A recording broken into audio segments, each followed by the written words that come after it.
Hello friends, welcome to NCERT cover. Friends, जैसा कि आप सबको पता है कि आज फ्रेंडशिप डे है, तो फ्रेंडशिप डे के दिन हमने आज डिसाइड किया है कि क्यों ना आपको एक फ्रेंडशिप के बेस पे ही हम आपको एक स्टोरी शेयर करें। वो स्टोरी है ये प्लांट फॉरेस्ट प्रोटेक्शंस पे या बायोडाइवर्सिटी ऑफ कंजर्वेशन पे।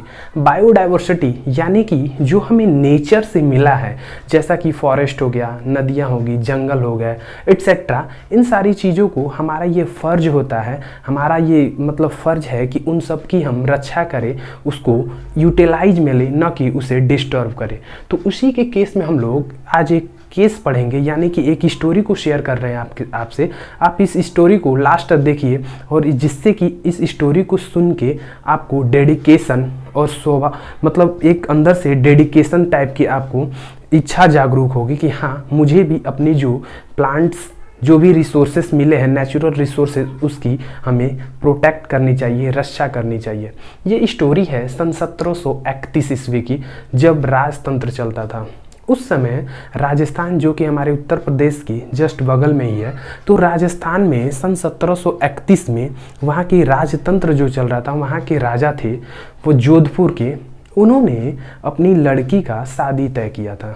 तो शादी जब तय किया था तो उन्होंने अपनी लड़की को कुछ लकड़ी के सामान देने के बारे में सोचा। जैसे कि आज भी हम लोग देखते हैं कि लकड़ी के सामान, जैसे तख्त, पलंग हो गया, आपको कुर्सी, मेज, ये सारी चीज़ें दी जाती हैं आज भी, वो तो पहले से ही आ रही हैं। तो उन्होंने यही सोचा कि लकड़ी के सामान को देना। तो उन्होंने अपने जो मंत्रीगण थे और जो उन वर्कर्स थे, उनको ये आदेश दिया कि मुझे कुछ लकड़ियों की ज़रूरत है, आप कृपया करके लेके आइए। तो वो जो मंत्रीगण थे और जो उनके वर्कर्स थे, उन्होंने पास के गांव में, उन्होंने वहाँ पे गए, और वहाँ पे जंगल थे पास के ही गांव में। उस जंगल में उन्होंने लकड़ी काटने का प्लान बनाया। तो वो जो पास की गांव थी, उस गांव में कुछ बिश्नोई फैमिली या बिश्नोई कम्युनिटी फैमिली रहती थी।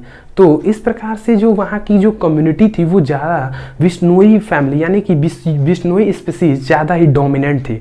तो उन्होंने वहाँ पे को एग्जिस्टेंस को, वहाँ पे एक चीज़ के बारे में बताया कि क्या होती है को एग्जिस्टेंस। को एग्जिस्टेंस का मतलब होता है कि जैसे दो लोग अगर एक साथ रह रहे हैं, तो इनकी ज़रूरत इनको भी है और इनकी ज़रूरत इनको भी है, यानी कि दोनों को एक साइमल्टेनियसली, मतलब साथ साथ ज़रूरत भी पड़ सकती है। तो उन्होंने वहाँ पे जो बिश्नोई फैमिली थी, वो जो राजा के मंत्रीगण और वर्कर्स आए थे लकड़ी काटने, उन्होंने जो बिश्नोई फैमिली थी, उसमें जो लीड कर रही थी, उनका नाम था अमृता देवी बिश्नोई। वो बिश्नोई फैमिली, उन अमृता देवी बिश्नोई की 3 बेटियां थी और लगभग 100 बिश्नोई और कम्युनिटी के लोग थे। उन्होंने उसका विरोध करना शुरू कर दिया कि नहीं, हमें अपने इस प्लांट रिसोर्सेस या फॉरेस्ट की रक्षा करनी चाहिए, न कि इन्हें काटा जाए। तो मंत्रीगण ऐसा सुने नहीं। उन्होंने क्या किया, कुछ नहीं बोला। मंत्रीगण जो है उनकी बातों को थोड़ा भी ध्यान नहीं दिए, और बिश्नोई जो लीड कर रही थी इस कम्युनिटी को, यानी कि अमृता देवी बिश्नोई, प्लांट को ऐसे हक करके उन्होंने खड़ा हो गई। तो जब उन्होंने, जो लीडर थी वही अपने प्लांट्स को ऐसे हक करके खड़ी हो गई, तो उनके साथ जो भी उनकी बेटियां थी या जो भी बिश्नोई कम्युनिटी के लोग थे, वो भी सारे प्लांट्स को ऐसे हक करके खड़े हो गए। तो उन्होंने लगे बोलने कि अगर आपको लकड़ी काटनी ही है तो पहले मुझे काटिए और फिर लकड़ी को काटिए। तो बट बहुत ही जो मंत्रीगण थे या वर्कर थे, उन्होंने अपने वर्कर्स को आदेश दिया कि आप कृपया लकड़ी को काटिए। तो लकड़ी को काटने से पहले उन्होंने अमृता देवी बिश्नोई और उनकी 3 बेटियां और जो लगभग 100 ग्रुप थी, कम्युनिटी थी बिश्नोई फैमिली की, वो सारे उस लकड़ी के साथ ही काट दिए गए।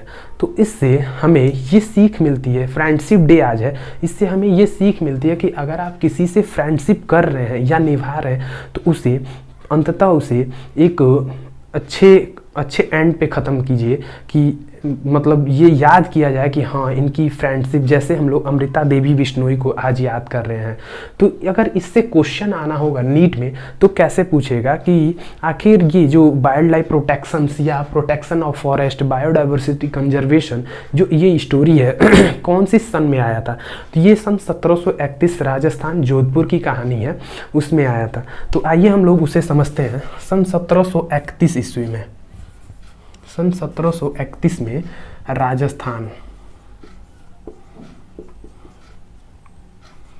राजस्थान जोधपुर, सन 1731 राजस्थान जोधपुर की ये कहानी है अमृता देवी बिश्नोई के बारे में। इनकी जो लीडर थी अमृता देवी बिश्नोई, लीडर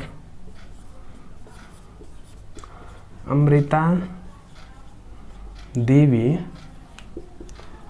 बिश्नोई, इनकी जो लीडर थी वो थी अमृता देवी बिश्नोई। और अमृता देवी बिश्नोई की 3 डॉटर थी, 3 डॉटर, और लगभग 100 कम्युनिटी के लोग थे, 100 लोग थे, लगभग स्पीसीज थे, यानी बिश्नोई फैमिली के 100 लोग और थे। इस प्रकार से हमने देखा कि जो सन 1731 ईस्वी में राजस्थान जोधपुर की ये कहानी है, जिसको लीड कर रही थी अमृता देवी बिश्नोई, और उनकी 3 बेटियां, 3 डॉटर और 100 लोग और थे। जब राजा ने उस लकड़ी को काटने के लिए बोला था तो उनकी जो मंत्री थे उन्होंने अपने वर्कर्स को आदेश दिया कि मुझे लकड़ी चाहिए। तो ये सारे लोगों ने लगभग प्लांट्स को हगिंग करना शुरू कर दिया, हग करके खड़े हो गए। बट जो मंत्री थे उनकी किसी भी बातों को नहीं माना और लकड़ी के साथ साथ अमृता देवी बिश्नोई को भी काट के वहां पे बिछा दिया। तो इस प्रकार से हमने आपको एक छोटी सी स्टोरी बायोडायवर्सिटी ऑफ कंजर्वेशन के बारे में बताया। तो ये सब चीजें देख के government of India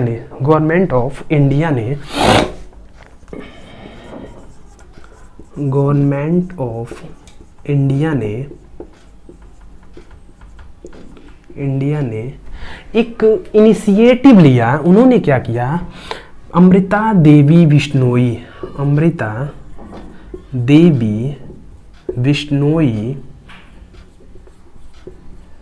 wild life protection award, इन सब लोगों की डेडिकेशन और इनकरेजमेंट देख के भारत सरकार ने Amrita Devi Bishnoi wildlife protection award एक इनिशिएटिव की तरह उन्होंने एडवांस में उन्होंने एक उपहार के तौर पे स्टार्ट किया, Amrita Devi Bishnoi wildlife protection award.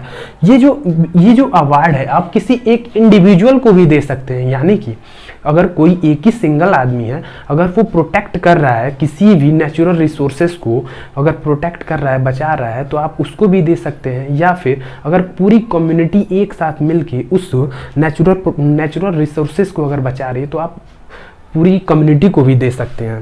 तो ये अवार्ड इज गिवन इंडिविजुअल को भी दे सकते हैं, इंडिविजुअल या कम्युनिटी, आप कम्युनिटी को भी दे सकते हैं, आप सिंगल इंडिविजुअल को भी दे सकते हैं या आप पूरी कम्युनिटी को भी दे सकते हैं।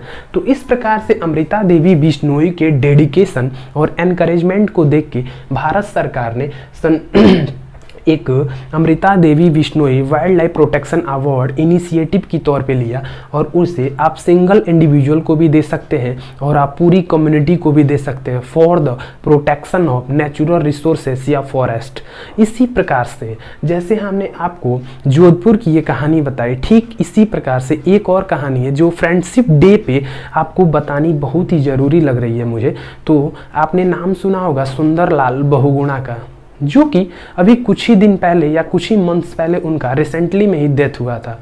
उन्होंने एक इनिशिएटिव के तौर पे लगभग 250 साल 1731 के बाद से सन 1974 ईस्वी में सुंदरलाल बहुगुणा ने चिपको मूवमेंट को स्टार्ट किया। चिपको मूवमेंट आपको नाम से ही पता चल रहा है, यानी कि प्लांट को ऐसे हग कर लेना है।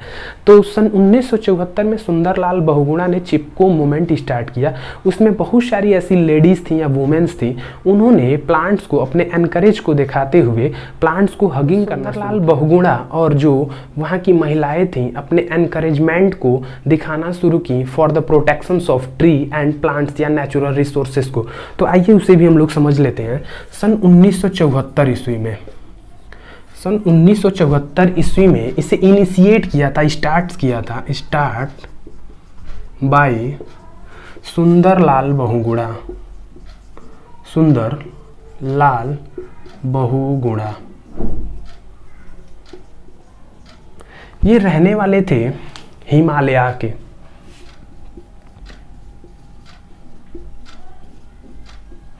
इन्होंने चिपको मूवमेंट स्टार्ट किया था, चिपको movement.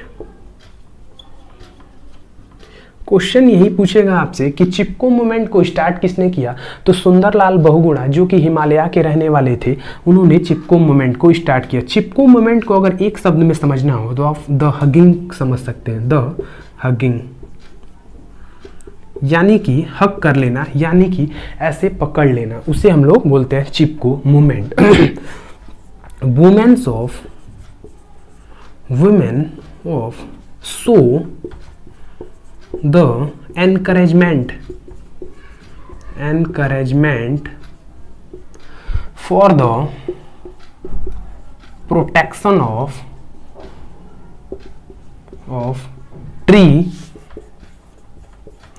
and natural resources,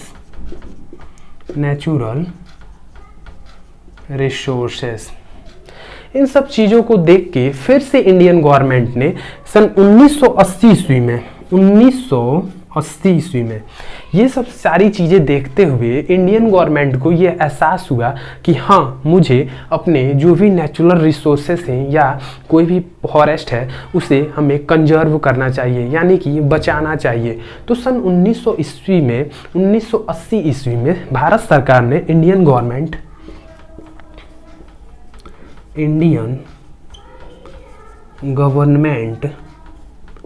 to initiate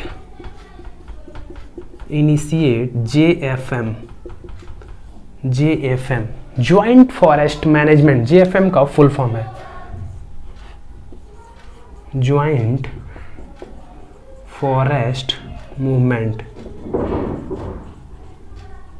सन 1980 ईस्वी में इंडियन गवर्नमेंट ने JFM जॉइंट फॉरेस्ट मैनेजमेंट एक पॉलिसी थी, उसको स्टार्ट किया। इस पॉलिसी में आखिर क्या क्या आ गया उसे समझिए। तो जॉइंट फॉरेस्ट मैनेजमेंट सन 1980 ईस्वी में स्टार्ट हुआ था। इस पॉलिसी में ये बोला गया सरकार की तरफ से कि अगर आप किसी ऐसे क्षेत्र में है जहाँ पे अगर कोई भी नेचुरल रिसोर्सेज जैसे कि फॉरेस्ट है तो आप उसे कंजर्व कीजिए, न कि डिस्टर्ब कीजिए। मतलब कि सरकार ने ये भी आपको बताया कि अब जो भी नेचुरल रिसोर्सेज हैं, जैसे फॉरेस्ट हमने एग्जांपल में लिया, तो आप उसको कंजर्व कीजिए, यानी कि उससे जो भी आपको फ़ायदेमंद चीज़ें हैं, जैसे कि आपको मेडिसिन हो गया, गम हो गया, रबर हो गया, फ्रूट्स हो गई, सब्जियां हो गई, इन सारी सब चीज़ों को आप यूज कीजिए, बट उसे डिस्टर्ब ना कीजिए। तो बस जो मूल मंत्र था JFM का यही था कि जो भी आपको फॉरेस्ट से जो भी आपको उपयोगी चीज़ें मिल रही हैं, आप उसको उपयोग कीजिए, न कि उसका दुरुपयोग कीजिए। और अपने पूरी कम्युनिटी को भी ये बताइए कि हाँ, इसे हमें नेचुरल रिसोर्सेस है जैसे कि फॉरेस्ट है, तो आप इसे कंजर्व कीजिए। तो इन दोनों स्टोरी को हमने समझा और आपसे शेयर किया। तो आइए 1980 में JFM के बारे में बता दें। JFM में ये कहा गया जॉइंट फॉरेस्ट मैनेजमेंट में कि जो भी आपको यूज वाली चीज़ें हैं, जैसे कि आपका फ्रूट्स हो गया, रबर हो गया, गम हो गया, एटसेट्रा, इन सब सारी चीज़ों का आप यूज कीजिए।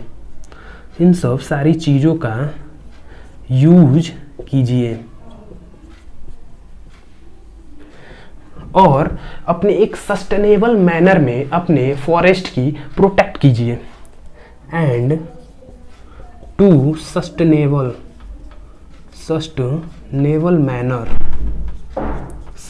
मैनर में फॉरेस्ट का प्रोटेक्शन करें।